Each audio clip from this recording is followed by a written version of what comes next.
चलो दिखाई दे रहा है क्या अब?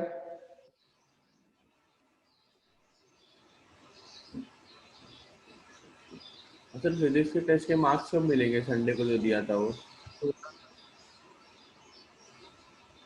वो आपको दोपहर तक मिल जाएंगे। फिजिक्स के ना, फिजिक्स हाँ के सर। टेस्ट के ना। हाँ हाँ। हाँ वो दोपहर तक मिल जाएंगे आपको। ओके, आज के दिन एडजस्ट कर लो, थोड़ा सा कैमरा आपका मूव होता रहेगा। आज मैं कैमरा स्टैंड की सेटिंग कर दूंगा अच्छे से प्रॉपरली। ओके, हुआ है क्या? Is it done?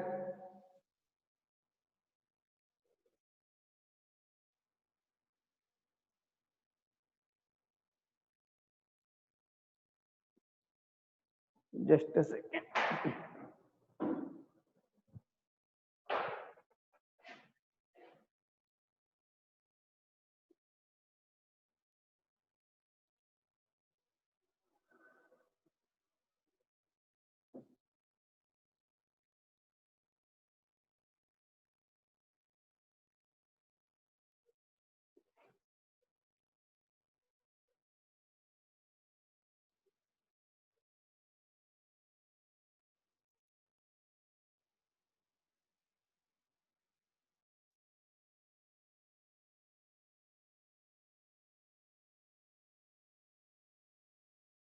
Is it done?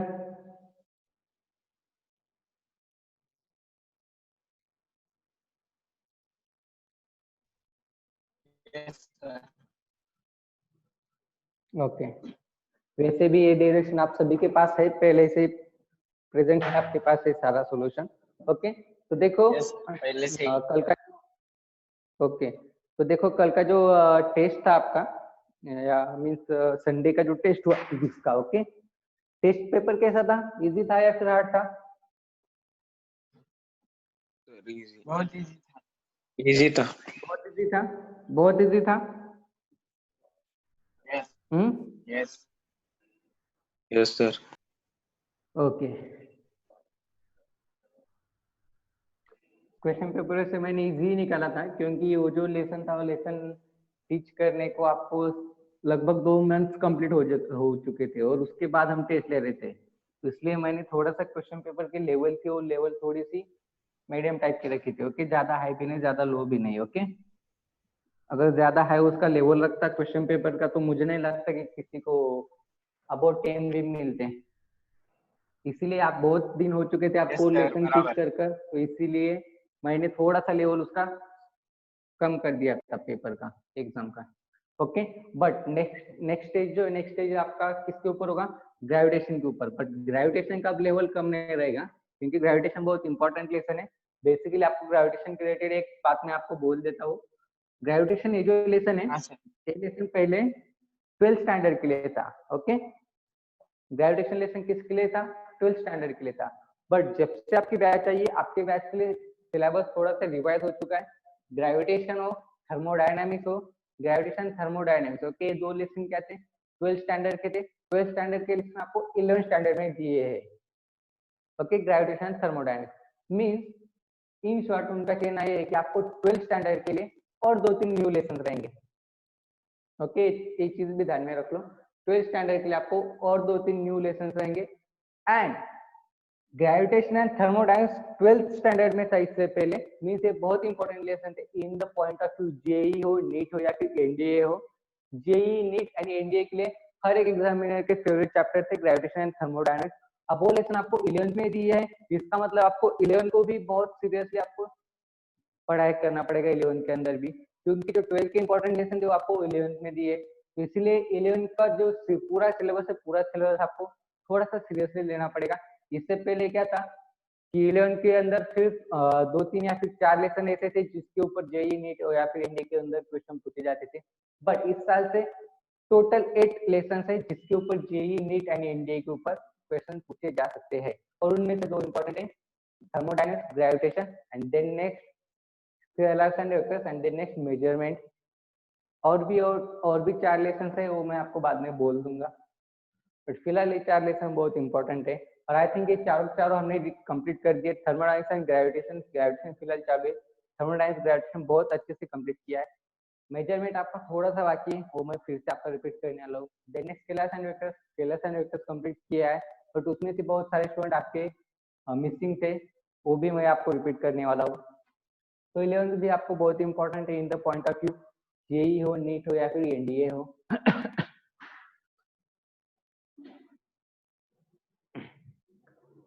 तो ठीक है, नेक्स्ट वन। नेक्स्ट किसी को डाउट है क्या, या फिर न्यूमेरिकल लेंगे? सर ग्रेविटेशनल पोटेंशियल ड्यू हाँ टू बोलो। Mass. Gravitational potential due to mass. हाँ सर, एक बार ओरली रिपीट ओके कर दो okay sir. Okay, just a second है। Gravitational potential due to mass. Okay, अब देखो gravitational potential due to mass जो है क्या रहता है? Gravitational potential due to mass is equal to क्या रहता है? Negative of G M M divided by R. Okay,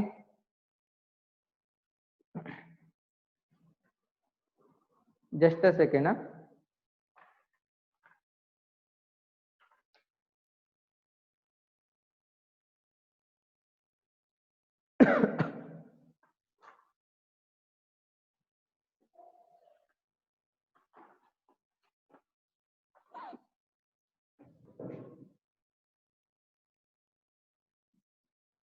gravitational at a point P point कोई भी मास है, ओके, अब इस पी पॉइंट पर आपका मास कितना रहेगा वो आपको कैलकुलेट करना है। ओके, इस पॉइंट पर आपका पोटेंशियल कितना है वो कैलकुलेट करना है। इसके लिए आपको क्या करना है? एक इंफिनिटी कंडीशन आपको क्या करनी है? एज्यूम करनी है। फॉर एग्जांपल ये इंफिनिटी पॉइंट है। अब इस इंफिनिटी पॉइंट से आपको क्या करना है? कोई भी मास है आपको क्या करना है? यहाँ पर आपको ट्रांसफर करना है। बट यहाँ पर ट्रांसफर करने के लिए आपके पास कंडीशन क्या है? ये जो मास यहाँ से यहाँ पर ट्रांसफर होगा उसकी क्या होगा? मोशन कांस्टेंट रहेगा। मोशन कांस्टेंट रहेगा मीन्स इसकी स्पीड क्या रहेगी? कांस्टेंट रहेगी। इसकी स्पीड ज्यादा इंप्रूव भी नहीं होगी, ज्यादा कम भी नहीं होगी।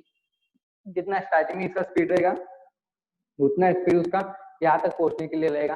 इस ग्रेविटेशनल पोटेंशियल मींस क्या रहता है? Gravitational potential means work done for to bringing the mass from infinity point to point P. क्या रहता है gravitational potential? Gravitational potential is equal to क्या रहता है? Work done for a mass to bringing from point infinity to P. Means infinity point से P point अगर हमें मास shift करना है तो मास शिफ्ट करने के लिए आपको जो वर्क डन लगेगा वो वर्क डन मींस क्या रहेगा? आपका gravitational potential at point P. तो इसके लिए हमने बहुत सारे कंडीशन एज्यूम किए थे।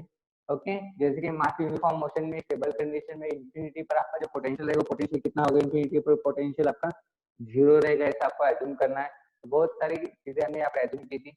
बहुत सारी चीजें एज्यूम करने के बाद इसका स्टेप बाय स्टेप हमने डेरिवेशन डिराइव किया था। डेरिवेशन डिराइव करने के बाद आपको एक फाइनल फार्मूला मिला था।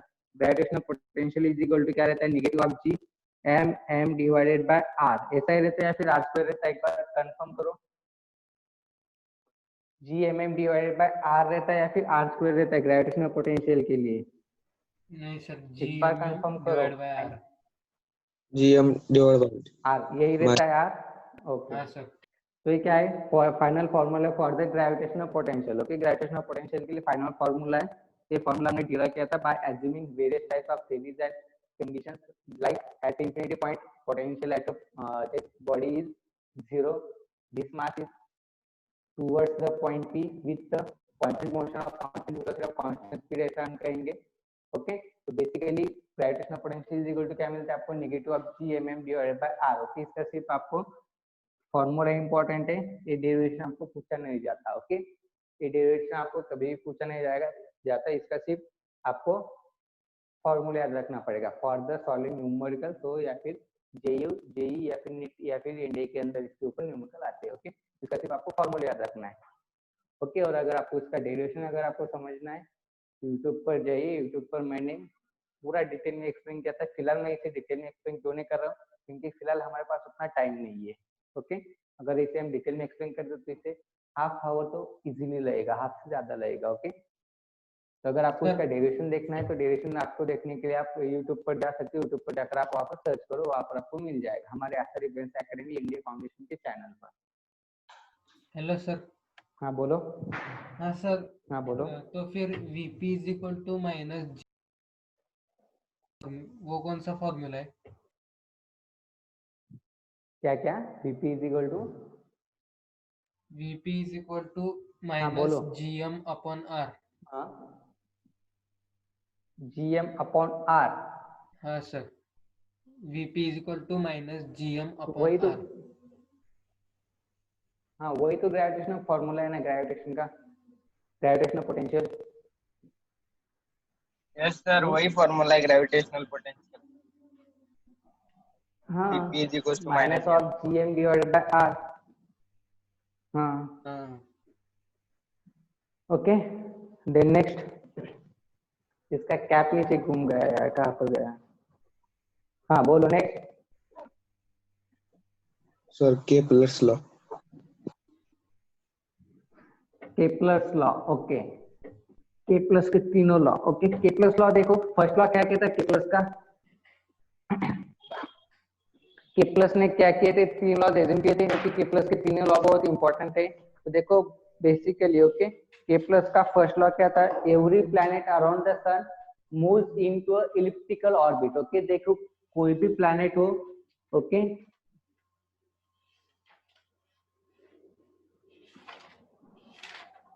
शेयरिंग खत्म होगा इसका, ओके। अब देखो केपलर्स ने फर्स्ट लॉ क्या कहा था? केपलर्स का फर्स्ट लॉ इस तरह से था कि कोई भी प्लैनेट हो which are revolve around the sun into elliptical orbit. Okay, वो किस तरह से मूव होता है? सन के अराउंड एक इलिप्टिकल ऑर्बिट में मूव होता है, जिसके लिए हमने फिगर भी ड्रॉ किया था, यहाँ पर फोका दिखा था, and sun is at the one foci of the ellipse. Okay, means जैसे कि सर्कल को सेंटर रहता है, उसी तरीके से इलिप्स को क्या रहता है? फोका रहता है। तो सन का पर सिचुएटेड है, एट द फोका पर सिचुएटेड है, एंड उस सन के अराउंड जो प्लैनेट्स मूव होंगे, वो प्लैनेट्स की मोशन किस तरह से होगी?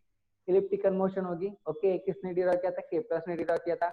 बट केपलर्स ने इस लॉ को डिराइव करने से पहले ऐसा एज्यूम किया जाता था कि सन के अराउंड जो प्लैनेट्स मूव हो रहे हैं, प्लैनेट्स किस तरह से मूव हो रहे हैं? सर्कुलर मोशन में मूव हो रहे हैं। बट जब केपलर्स आया, केपलर्स ने ऐसा डिराइव किया कि ये जो प्लैनेट से प्लैनेट कौन से मोशन में मूव हो रहे हैं? Into elliptical orbits. ओके, ऐसा केपलर्स ने डिराइव किया है, पर इसके पीछे का थ्योरी एक्चुअल है डिफरेंट ही है।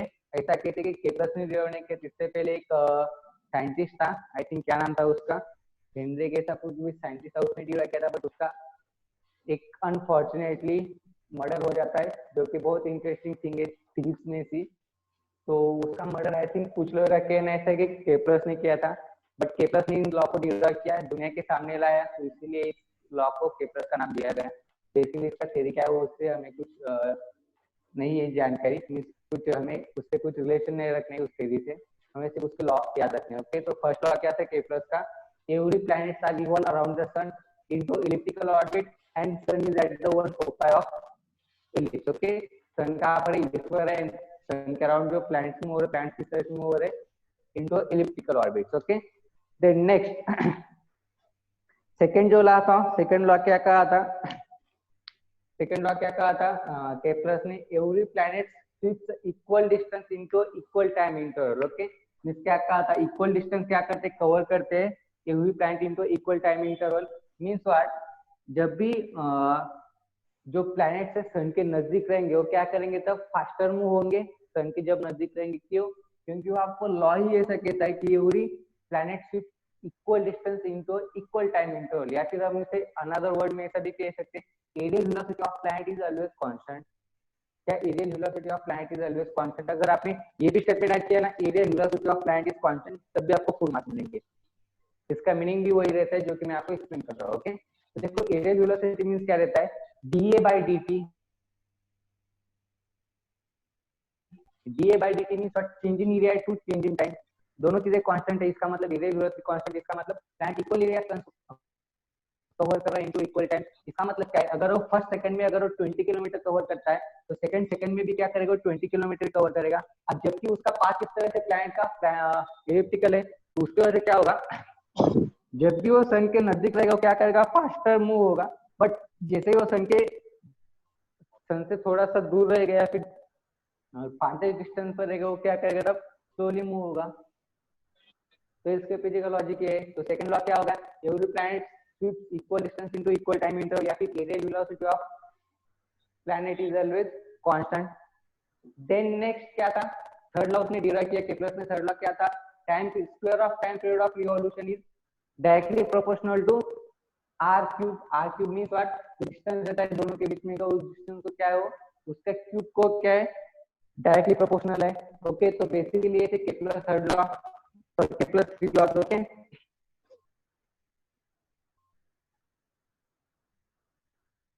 समझ में आए? केपलर थर्ड लॉ क्या है? केपलर थर्ड लॉ क्या है? Square of time period of revolution is directly proportional to cube of, क्या था उस, cube of semi major axis. Okay, cube of semi major axis, उसको क्या है, directly proportional means T square is equal to R cube. Okay, या फिर T square is equal to a cube. T square is directly proportional to a cube. Okay, Kepler third law. तो basically Kepler के ने कौन से law किए थे? First law था आपका क्या, every planet revolve around the sun into elliptical orbit when sun is at the focus. Second law क्या है, areal velocity of planet is always constant, या फिर every planet sweeps equal distance into a equal time interval. Then next third law क्या है, square of time period of revolution of planet is directly proportional to cube of semi major axis. Okay, तो ये basically three laws है। के plus उसका हमने figure भी लिया था, और ये लॉ डिराइव करने से पहले मैंने आपको इलिप्स भी एक्सप्लेन किया था। इलिप्स क्या रहता है, उसके टाइप कितने रहते हैं, उसका डिस्टेंस क्या रहता है, ए मींस क्या है, 2a मींस क्या है, 2b मींस क्या है, सेमी मेजर एक्सिस कैसे कहते हैं, मेजर एक्सिस कैसे कहते हैं, तो सारी चीजें मैंने आपको एक्सप्लेन की थी। देन नेक्स्ट उसके बाद मैंने आपको फॉर द फॉर्मूले भी बताए थे। फॉर द फार्दर डिस्टेंस के लिए उसका डिस्टेंस कितना रहेगा, and for the closest distance, closest to the earth के लिए उसका डिस्टेंस कितना रहेगा। तो दो फॉर्मूले भी बहुत इंपॉर्टेंट है, उन्हें भी एक बार याद रखना। Okay, is that clear? Yes, sir. Then next one sir वो वेरिएशन इन जी हमने फॉर्मूले देखे थे सर, उसमें हाँ बोलो, क्या वेरिएशन का क्या? वेरिएशन इन जी, हाँ बोलो, सर वो रिपीट करो वेरिएशन इन जी, बट कहाँ पर, एट नहीं डेट सर, या हमने फिर कहाँ पर? फॉर्मूले देखे थे सर, उसमें पूरे हाँ, फॉर्मूले में उसके देखा पूरे था सर फॉर्मूले हमने, रिपीट करने हैं क्या? हाइट डेप्थ एंड रोटेशन तीनों की। ओके, तो उसका जो पूरा चार्ट है, पूरा चार्ट आपको फिर से चाहिए, करेक्ट है यही ना? Yes sir, yes sir. हाँ, तो देखो बेसिकली जो है फिलहाल आप पेन, यहाँ पर जो पेन है पेंटिंग फिलहाल खत्म हो चुकी है। ओके, तो वो जो टेबल है, टेबल मैंने आपको राइट करके दिया था, अगर आपके पास नहीं तो आपके फ्रेंड से ले लो, जिसके पास भी होगा। ओके, नहीं अगर सर, आपको है सर चाहिए मेरे पास, ओरली, तो ओरली में आपको हाँ हाँ, ओरली तो चाहिए ओरली सर मैं आपको एक्सपीरियंस। फॉर्मूले एक्सप्लेन कर देता हूँ। हाँ, ओके, तो देखो सबसे पहले हमने क्या देखा था, acceleration due to gravity at a certain height. Okay, उसके लिए क्या था आपका, g dash is equal to क्या है, जीएम बाय आर स्क्वायर है। Okay, GM by R square है, उसे आप अलग टर्म्स में राइट कर सकते हो। जीएम की जगह पर क्या पुट करना है आपको, जी आर स्क्वायर पुट करना है, तो जी डैश इज इक्वल टू क्या हो जाता है, जी आर हो जाता है। ओके, तो फर्स्ट फॉर्मूला क्या होगा आपका, एट द हाइट के लिए। Okay, means what, acceleration due to gravity at a certain height. Okay, at a certain height के लिए आपके पास क्या आ गया, acceleration due to gravity, g is equal to GM upon R square. gm by r square। Okay, gm by r square। Okay, but एक किसके लिए हुआ आपको, एट अ सरफेस के लिए हुआ। ओके, बट अगर आपको एट अ हाइट अगर आपको फाइंड करनी है, तो आपको r के साथ क्या करना पड़ेगा, r प्लस एच भी आपको ऐड करना पड़ेगा।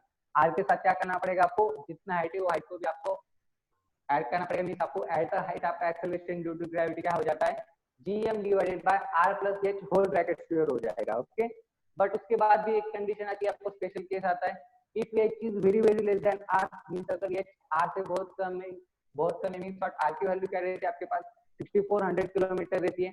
फॉर एग्जांपल आपका हाइट 100 मीटर है, तो 100 मीटर एंड 64 किलोमीटर बहुत डिफरेंस है इनके बीच में, तो उसके लिए आपके पास एक स्पेशल कंडीशन था, x plus x raise to n का हमने फॉर्मूला यूज किया था। लेकिन उसके हिसाब से अगर हम जाते हैं तो आपको जो एक्सेलरेशन ड्यू टू ग्रेविटी मिलता है फॉर स्मॉल हाइट के लिए, वो मिलता है आपको g dash is equal to g in bracket 1 minus 2h by r। Okay, ये आपको एट हाइट के लिए आपको फॉर्मूला मिलता है। देन नेक्स्ट सेकंड हमने देखा था eight the depth. Okay, eight the depth के लिए आपके पास जो एक्सेलरेशन ड्यू टू ग्रेविटी रहता है, वो एक्सेलरेशन ड्यू टू ग्रेविटी आपको फाइनली क्या मिलता है, I think g dash is equal to g in bracket 1 minus h by r at the depth के लिए आपके पास फॉर्मूला था g dash is equal to g in bracket 1 minus h by r। ये formula किसके लिए? Eight the depth के लिए। ओके, अब ये जो फॉर्मूला हमने दिया कहते हैं, इस फॉर्मूले के सबसे इंपॉर्टेंट पार्ट क्या है? डेंसिटी। ओके, डेंसिटी आपको समझ में आनी चाहिए। डेंसिटी इज इक्वल टू क्या रहता है? मास पर यूनिट वॉल्यूम रहता है। उसके बाद हमने क्या देखा था? एट द डेप्थ आपको अंदर जाना है, जितना डेप्थ आप अंदर जा रहे हो उतना ही उसको क्या रहेगा? फोर्स ऑफ अट्रैक्शन रहेगा, उतने डिस्टेंस से नीचे उसका force acceleration due to gravity work करेगा। तो बेसिकली आपको डेप्थ के लिए फॉर्मूला क्या मिलता है? g dash is equal to g in bracket 1 minus h by r। Okay, then next हमने देखा acceleration due to gravity at rotation. Acceleration due to gravity at rotation क्या मिलता है आपको? g dash is equal to क्या है? g minus r omega square cos square theta. उसके अंदर भी आपको दो कंडीशन मिलते हैं, at a pole and at a equator. At a pole के लिए आपको g dash is equal to g मिलता है, एट अ पोल के लिए आपको g dash is equal to g minus r omega square मिलता है। Okay, yes is that clear? फॉर्मूले रिमाइंड हो गए क्या सबको? Yes, sir. ओके, तो क्या करना है नेक्स्ट पीस से? कुछ डाउट है या फिर आज के लिए स्टॉप करना है यहाँ पर? Anyone, anybody else, anyone having any doubt?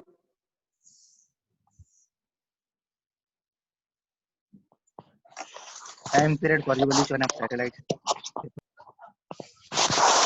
Anyone, anybody having any doubt?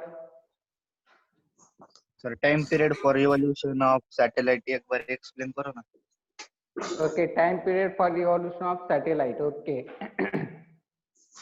तो देखो बेसिकली उसका डेरिवेशन एक्सप्लेन करना है क्या? हाँ, उसका डेरिवेशन एक्सप्लेन करना है? Yes sir. ओके, तो देखो बेसिकली उसका डेरिवेशन एक्सप्लेन करने के लिए फिलहाल हमारे पास इंक नहीं है। ओके, तो इसलिए फिलहाल मैं इसे एक्सप्लेन नहीं कर पाऊंगा। अगर आपको time period of revolution of satellite अगर आपको देखना है तो आप यूट्यूब पर जाओ, हमारे लेक्चर्स अवेलेबल है, वहाँ पर आपको मिल जाएगा। अगर वहाँ पर से भी आपका पॉइंट क्लियर नहीं होता है तो कल के लेक्चर में आप मुझे फिर से रिमाइंड कर दो, फिर मैं इसे फिर से रिपीट कर दूंगा। ओके, ठीक है, ओके।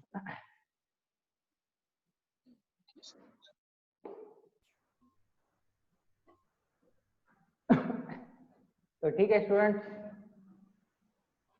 आज के लिए स्टॉप करते हैं। कल भी आपका लेक्चर 6 बजे रहेगा मॉर्निंग शार्प एट 6 o'clock आपका लेक्चर स्टार्ट हो जाएगा। आज मुझे थोड़ा सा लेट हुआ था due to some technical issues. Okay, but कल से आपका लेक्चर इमीडिएटली 6 o'clock स्टार्ट हो जाएगा। Okay, okay sir.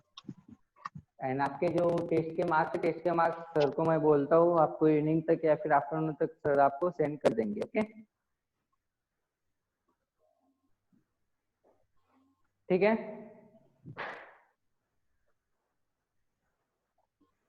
Okay sir. Okay, once again, very, very good morning to all of you. Have a nice day.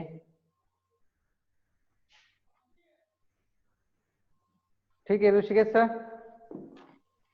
Okay sir, ठीक है sir, leave करता sir फिर। Okay sir. Okay, thank you sir.